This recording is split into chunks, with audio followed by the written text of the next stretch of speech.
आम्ही पण रोजच प्रश्नपत्रिका सोडवत असतो. योग्य जोडे जुळवा सॉक्सच्या. रिकाम्या जागा भरा. फक्त भाजीपोळी केली असेल, पापड, लोणचा, कांदा, ठेचा, चटणी भरून ताटातल्या रिकाम्या जागा भरा. कोण कोणास म्हणाले? हे तर स्क्रीनशॉट सकट शेअर होतं. फुल मार्क्स. चूक की बरोबर? मी कशी बरोबर आणि नवरा कसा चूक? चालूच असतं रोज. थोडक्यात उत्तर द्या. एखादीला विचारलं, बाई तुझी सून कशी आहे? चांगली आहे. सगळं आलं त्याच्यात. नवऱ्याने विचारलं, मिंत्रा, अमेझॉन वरून तू पार्सल मागवलंय का? माझ्या पाकिटातलं कार्ड तू घेतलंय का?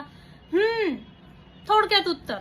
त्यानंतर दीर्घ उत्तर. तर संध्याकाळच्या हळदी कुंकुवाच्या कार्यक्रमाला आम्ही लेट का पोहोचलो हे सांगण्यासाठी सकाळी कितीला उठलो, काय काय केलं, कशा कशा अडचणी आल्या, घरी कोण कोण आलं, असं आम्ही दीर्घ उत्तर देतो.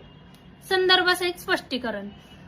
मग माझं लग्न झालं होतं तेव्हा, इतक्या वर्षापूर्वी. मग तेव्हा तर तुम्ही असं म्हणाल्या होत्या ना. मग आता मग त्यानुसार मी हे असं केलेलं आहे. संदर्भासहित स्पष्टीकरण.